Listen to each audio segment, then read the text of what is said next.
ओम श्री साईनाथाय नमः। ओम श्री साईनाथाय नमः। ओम श्री साईनाथाय नमः। सभी साईं भक्तों को मेरा नमस्कार। साथियों, कथा प्रारंभ करते हैं।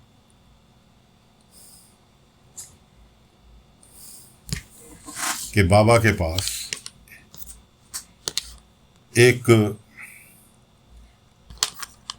बूढ़े दंपति पति पत्नी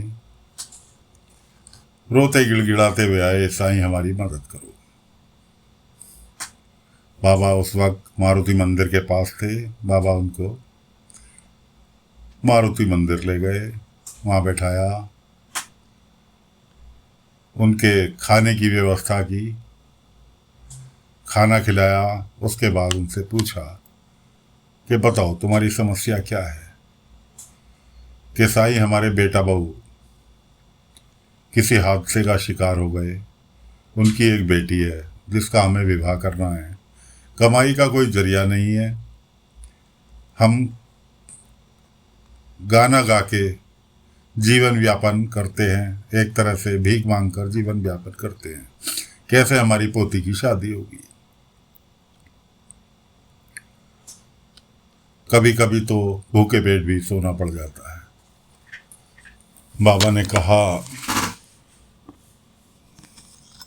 ऊपर वाले को याद करके मंदिर में बैठे हो, कुछ भजन गाओ, लेकिन गाना दिल से। तो दोनों पति पत्नी ने भजन गाना चालू किया और भजन ऐसा गाया कि पूरा गांव इकट्ठा हो गया। पूरा गांव इकट्ठा हो गया। किसी ने एक आना, किसी ने 2 पैसे, इस तरह से हर किसी ने उन्हें दक्षिणा के रूप में दिया कि जी भजन सुनाया, बहुत अच्छा। जैसे कि जागरण में, कीर्तन में देते हैं, उस तरह से हर किसी ने योगदान दिया। सभी गांव वाले अपने अपने घर को चले गए। बूढ़े दंपति जो थे देखकर बहुत खुश हुए। बाबा ने कहा, सब ने दिया है, मैं भी तुम्हें कुछ देना चाहता हूँ। बाबा ने झोली में उनकी बताशे रखे थे जो चीनी के बनते हैं, सभी हम लोग इस्तेमाल करते हैं पूजा पाठ में। कुछ बताशे उन्हें उनकी झोली में डाल दिए कि लो, ये मेरी तरफ से तुम्हारे रास्ते में काम आएंगे। दंपति को जो थी कुछ ब्लड प्रेशर वगैरह की शिकायत थी, इसलिए वो वहाँ से चल दिए। रास्ते में उन्हें चक्कर आया और वो वहीं बीच रोड में बैठ गए। उनकी पत्नी को याद आया कि इन्हें मीठा खिलाने से तबीयत ठीक होती है, इसलिए उन्होंने कहा, ध्यान करने लगी। उन्हें याद आया कि साईं ने उन्हें बताशे दिए थे। बाबा ने उन्होंने झोले में से एक बताशा निकालकर व्यक्ति के मुंह में रखा। व्यक्ति के अंदर तुरंत चेतना लौट आई और वो ऐसा महसूस करने लगे जैसे कि उनकी उम्र कम हो गई और वो बताशा मुंह में किसी लोहे की वस्तु के समान चुभने लगा। उनकी पत्नी ने देखा, निकाला मुंह में से, तो पता लगा जी वो बताशा चांदी के सिक्के में तब्दील हो गया। उन्होंने, पत्नी ने बताया कि ऐसे ऐसे आपको मीठे की ज़रूरत थी, तो मैंने, साईं ने हमें बताशे दिए थे, मैंने कहा बताशा खिला दूँ ताकि आपकी तबीयत ठीक हो जाए। झोली में जिसमें उसने बताशे बाबा ने रखे थे, उसमें झांक के देखा तो वो बताशे गायब थे। उसकी जगह चांदी के सिक्के से उनकी झोली भर गई। बड़े खुश हुए, वापस लौटकर शिरडी आए, बाबा का शुक्रिया अदा किया। बाबा ने कहा, शुक्रिया मेरा नहीं, ऊपर वाले का अदा करो। मैंने कहा था कि दिल से जो गाना, दिल से गाना, मंदिर में बैठे हो, ऊपर वाला तुम्हारी ज़रूर सुनेगा। ऊपर वाले ने तुम्हारी सुनी, तुम्हें इतना धन दे दिया कि तुम अपनी पोती की भी शादी करोगे और उसके बाद अपने बुढ़ापे में आराम से घर में बैठकर खा पी सकोगे, तुम्हें धन की कमी नहीं आएगी। कि जो दिया ऊपर वाले ने दिया, अब अपना बुढ़ापा सुकून से काटो, आपको किसी के आगे अब हाथ फैलाने की आवश्यकता नहीं पड़ेगी। उधर दोनों दंपति विदा हो गए। उसके बाद कुलकर्णी सरकार के बारे में, कुलकर्णी सरकार की बहन विधवा हो गई थी। विश्वनाथ उनके पति जो मारे गए थे शिरडी में ही, उनके बाल मूंडने के लिए हर महीने नाई आता था घर पर। गोविंदा को पता नहीं था। इस बार गोविंदा ने देख लिया उसे नाई को बाल मूंडते हुए। गोविंदा भड़क गया। गोविंदा भड़क गया। माँ बेटे में काफी हुई और गोविंदा घर से बाहर निकल गया। घर से बाहर निकल गया। कोई भी बच्चा उसे छेड़े तो उससे लड़ने मरने के लिए तैयार। इतना गुस्सा गोविंदा के अंदर। खैर गोविंदा जाके भिड़ गया। जल्दीबाजी में कहो कैसे कहो, जा रहा था अपनी धुन में, उनसे भिड़ गया जो कि पाठशाला निर्माण करने के लिए आए थे। उनके कपड़े वगैरह खराब हो गए, चूना वगैरह उनके कपड़ों पर लग गया। अब वो शिकायत लेकर आए कुलकर्णी वाड़े में गोविंदा की।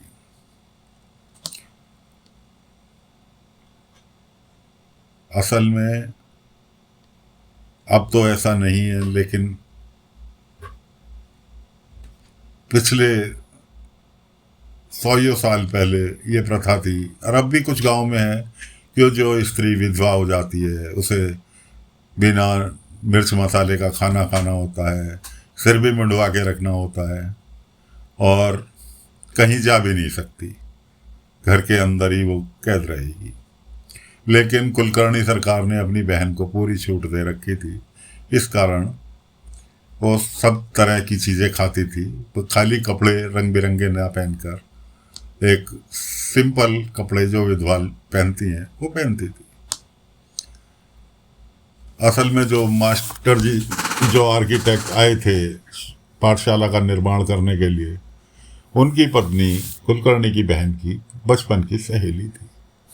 वो ले गई थी एक दिन पहले। कुलकर्णी बाहर थे शिरडी से, और वो कुलकर्णी की बहन को अपने घर ले गई थी। वहाँ उसको खिलाया पिलाया और फिर वापस उनकी बहन घर आ गई अपने। अब जब वो शिकायत लेके गोविंदा की आए तो कुलकर्णी की बहन भड़क गई कि मेरा गोविंदा ऐसा कर ही नहीं सकता। बात यहाँ तक हुई, बात यहाँ तक बढ़ गई कि उसने कुलकर्णी को बीच में बोलना पड़ा कि जवान संभाल के कुलकर्णी वाड़े में खड़े हो। हमारे यहाँ की स्त्रियाँ कभी भी मर्यादा का उल्लंघन नहीं करती, और तुम अपने पति के सामने इस तरह से बोल रही हो और तुम्हारा पति चुपचाप खड़ा हुआ देख रहा है। अब उसे लेडीज़ को, जो उसकी सहेली थी, उसे गुस्सा आया। उसने कहा तुम्हारी यहाँ की औरतें मर्यादा का उल्लंघन नहीं करती। तुम्हारी बहन कल ही मेरे घर आई थी, अकेली, वो उल्लंघन नहीं था, जबकि विधवा स्त्री को तो घर के अंदर रहना चाहिए। कि मैं नहीं मानता। नहीं मानते, गांव की औरतें गवाह हैं जिन्होंने आते हुए देखा था। और उसने दो चार औरतें भी उनके साथ आई थी। उन्होंने कहा हाँ सरकार, हम शिकायत नहीं कर रहे, हम तो अचंभित हैं कि कुलकर्णी सरकार की बहन इस तरह से कैसे बदल गई, कि हम तो उनका बदलावा रूप देख रहे थे, इसलिए अचंभित हैं। अब तो कुलकर्णी सरकार गुस्से में पैर पटकते हुए अपने बाड़े में चले गए और वो लोग अपने घर चले गए। गोविंदा अब भी घर से गायब था। गोविंदा को ढूंढने के लिए केशव गया। केशव गोविंदा को ढूंढ कर लेकर आया तो कुलकर्णी ने तो कुछ नहीं कहा, लेकिन कुलकर्णी की बहन जो थी वो गोविंदा पे भड़कने लगी। कुलकर्णी ने कहा केशव, गोविंदा को लेकर अपने रूम में जाओ। केशव गोविंदा को लेकर अपने रूम में चले गए।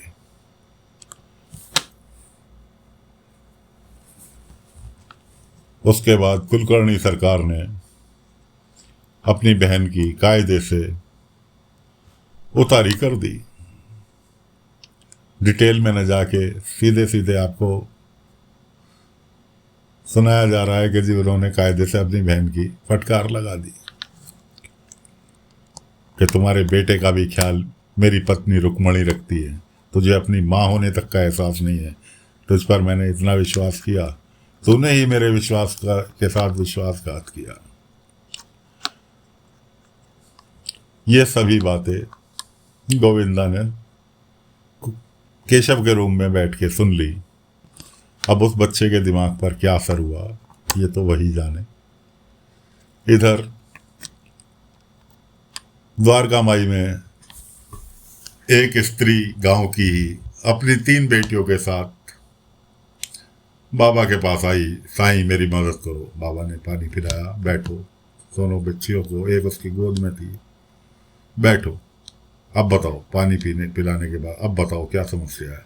समस्या ये है साईं, मेरे पति ने मुझे घर से बाहर निकाल दिया मेरी 3 बेटियों के साथ। उन्हें बेटे की चाहना थी। पहली बेटी हुई तो ताने पड़े, दूसरी बेटी हुई ताने पड़े, तीसरी बेटी हुई तो उन्होंने बिल्कुल ही घर से बाहर निकाल दिया कि अब तेरी जरूरत नहीं है।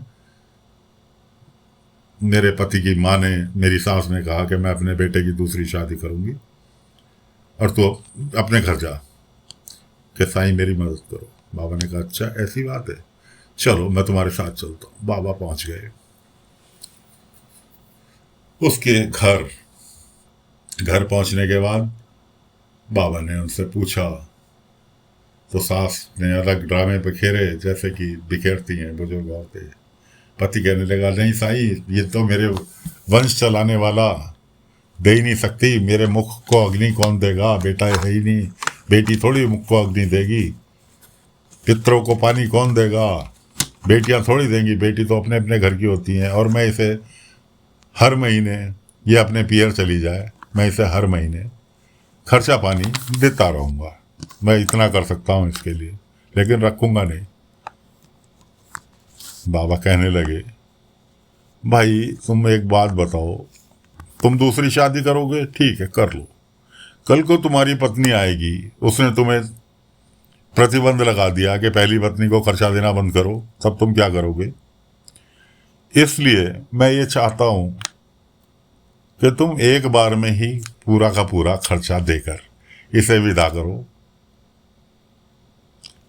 तुम्हारा भी पीछा छूटे और ये भी अपना सुकून से अपने पियर में जाके रहे, कि एक बार में इसे पूरे का पूरा जिंदगी भर का खर्चा दे दो। वो तुरंत तैयार हो गया। असल में धनी व्यक्ति था, पैसे वाला व्यक्ति था कि हाँ साईं ये ठीक है एक ही बार में। अब वो लेडीज जो थी बाबा के पास जो आई थी, उसकी पत्नी 3 बेटियों के साथ, कहने लगी साईं ये क्या कर रहे हो, मुझे तो इनका साथ चाहिए, मुझे पैसा नहीं चाहिए। मैंने कहा सबरी रख सबरी रख सबरी। बाबा ने उससे इशारा किया, चुप हो गई बेचारी, लेकिन कुड़ती रही कि साईं ये मेरे पक्ष में क्यों नहीं बोल रहे, भाई साईं तो इनके पक्ष में बोलना चालू कर दिया। उसकी सास भी समझ रही कि हाँ हमारे पक्ष में साईं बोल रहे हैं। सास कहने लगी साईं ने जो फैसला किया है पूरा गांव उनके फैसलों को मानता है, जो साईं ने फैसला किया वो हमें मंजूर है, वो भी तुझे भी वही मानना होगा।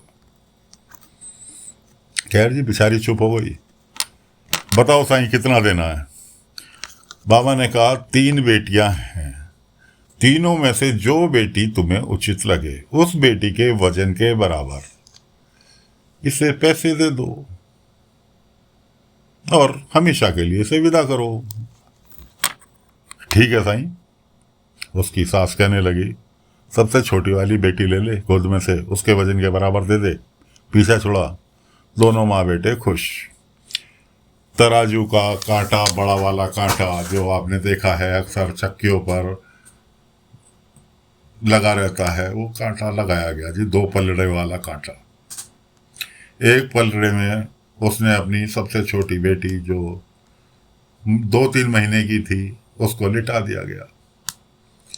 दूसरे पलड़े में उसने चांदी के सिक्के, पीतल के सिक्के, यहाँ तक कि स्वर्ण आभूषण, यहाँ तक कि चांदी के बर्तन तक उसने दूसरे पलड़े में रखे, लेकिन कांटा अपनी जगह से नहीं हिला। आखिरी पूंजी तक उसने अपनी उस कांटे में डाल दी, लेकिन कांटा टस से मस नहीं हुआ। कहने लगा, लगता है तराजू में खोट है। बाबा ने कहा, तराजू तुम्हारी, घर तुम्हारा, पैसा तुम्हारा, बेटी तुम्हारी, सब कुछ तुम्हारा, चेक कर लो भाई अपनी तराजू में। उसने बच्ची को उठाया, तराजू का भरना दूसरी ओर झुक गया। कोई बात नहीं, उसने फिर बच्ची को उसमें लिटा दिया। बड़े परेशान कुछ और ढूंढ के लाया, थालियाँ थी चांदी की बड़ी बड़ी, उन्हें ला के रख दी, फिर भी कांटा नहीं हिला। उसके बाद दोनों माँ बेटे बड़े प्रायश्चित में, करें तो करें क्या, कि सारी पूंजी तो पल्ले में रख दी, अब क्या करें। इतने में बाबा ने चमत्कार दिखाया। छोटी बच्ची कमल के फूल के अंदर विराजमान हो गई। बाबा की महिमा से छोटी बच्ची जो पलरे में लेटी थी, वो कमल का फूल के अंदर विराजमान हो गई। और ये दृश्य केवल माँ और बेटे को दोनों को दिख रहा है, बच्ची की माँ को नहीं दिख रहा। अब उनके चौंकने की बारी। अरे ये तो बच्ची साक्षात लक्ष्मी का अवतार, कमल के फूल के अंदर तो लक्ष्मी जी रहती हैं, ये तो साक्षात लक्ष्मी का अवतार है। अरे फिर क्या था, बस दोनों माँ बेटे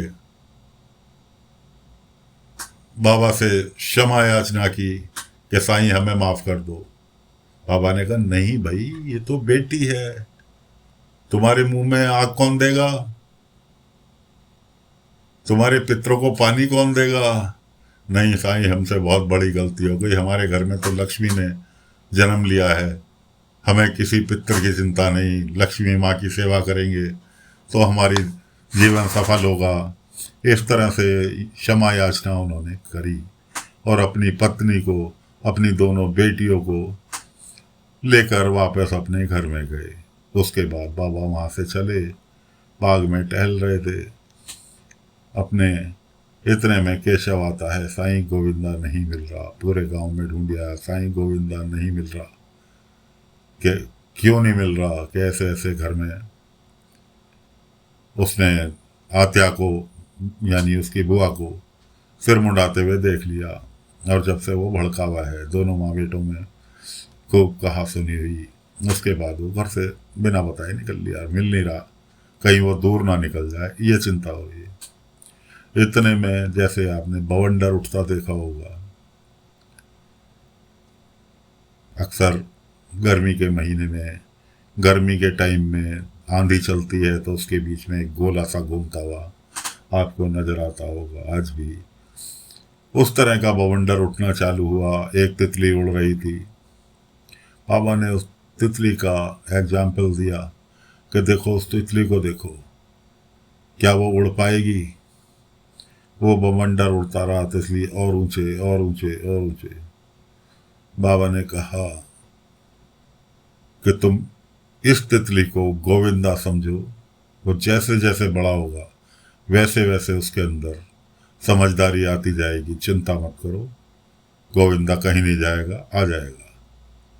तुम्हारे साथ भी तो ऐसा ही हुआ है केशव, बचपन में तुमने कितनी बार तुम भटके, कितनी बार तुमने वापस मेरे पास आए, कितनी बार तुमने गलतियां की।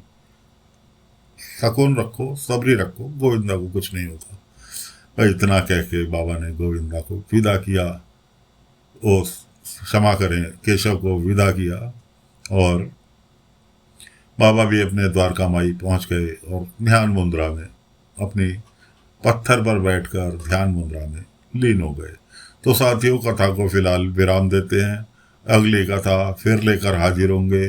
अब देखते हैं कुलकर्णी सरकार अपनी बहन के साथ क्या व्यवहार करते हैं, क्योंकि कुलकर्णी सरकार अपनी ही सगी बहन से बहुत ज़्यादा खफा हैं। तो साथियों, आज्ञा दीजिए, कल अगले अंक में फिर मिलेंगे। तब तक के लिए ओम साई राम, ओम साई राम, ओम साई राम, ओम साई।